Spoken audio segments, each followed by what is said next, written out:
किसी भी चीज को समझने के लिए सबसे पहले मन को शांत रखना चाहिए और फिर काम पर ध्यान देना चाहिए, क्योंकि हम मन से ही प्रश्न खोज लेते हैं और मन में ही जवाब देकर बैठ जाते हैं। भगवान कृष्ण ने मन को शांत रखने के लिए 2 चीजें बताई हैं।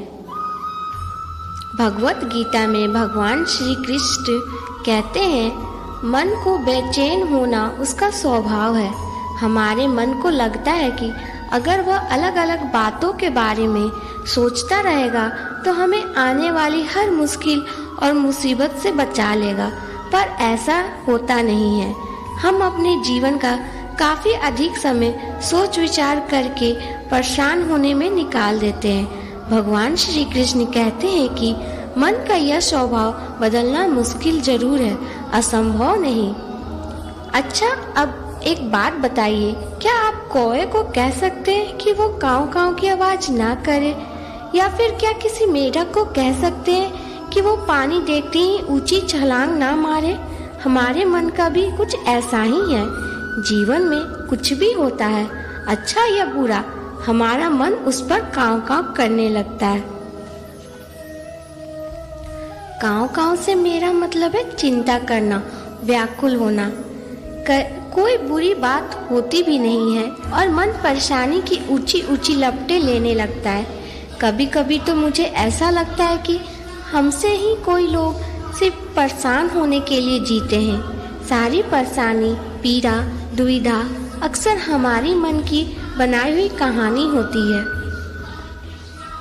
भगवान श्री कृष्ण हमें हमारे मन को शांत और स्थिर करने के लिए 2 उपाय देते हैं। पहला, ध्यान लगाना या मेडिटेशन करना। दूसरा, वैराग्य सीखना।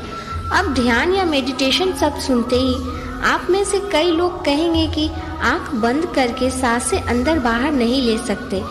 यहाँ हम सब गलती कर बैठते हैं। मेडिटेशन का, ध्यान का मतलब सिर्फ आंख बंद करके बैठना नहीं होता। मेडिटेशन का मतलब होता है अपना पूरा ध्यान किसी चीज पर लगाना और उसे हटने नहीं देना। अगर आप रोटी बना रहे हैं तो सिर्फ उस बात पर ही ध्यान दीजिए। अगर आप पिक्चर देख रहे हैं तो अपना पूरा ध्यान पिक्चर पर लगाएं। यह मत सोचिए कि पिक्चर देखकर आपका अपना कितना वक्त बर्बाद कर रहे हैं। जब आप जीवन के हर छोटे बड़े काम को पूरे ध्यान से करते हैं तो आपका जीवन ही एक मेडिटेशन बन जाता है। ऐसे जीवन में शांति, स्थिरता, साहस और सफलता का होना अनिवार्य है। वैराग्य भाव दूसरा उपाय है। वैराग्य का अर्थ है यह नहीं कि आप सब कुछ छोड़कर जंगल में जाकर बैठ जाएं। वैराग्य का सच्चा अर्थ है कि आप जो काम कर रहे हैं उसका क्या नतीजा या रिजल्ट निकलेगा, उसकी चिंता ना करें। जैसे अगर आप अपने कोई इंटरव्यू दिया है, आप यह कर सकते हैं कि पूरे मन से तैयारी करें और अपना बेस्ट देकर आएं। वह नौकरी मिलना या ना मिलना आपके हाथ में नहीं है। इस नतीजे के पीछे अलग अलग चीजें हैं जो आपको बिल्कुल कंट्रोल में नहीं है। तो जिस चीज के बारे में आप कुछ नहीं कर सकते, उसके बारे में चिंता भी ना करें। यही वैराग्य का सच्चा मतलब होता है। और यही भगवान श्री कृष्ण का दूसरा उपाय मन को चिंता की लपेटों से बचाने का है। याद रखिए, आप पूरे के पूरे इंसान हैं। समझदारी, संयम और कुशलता से भरे इंसान।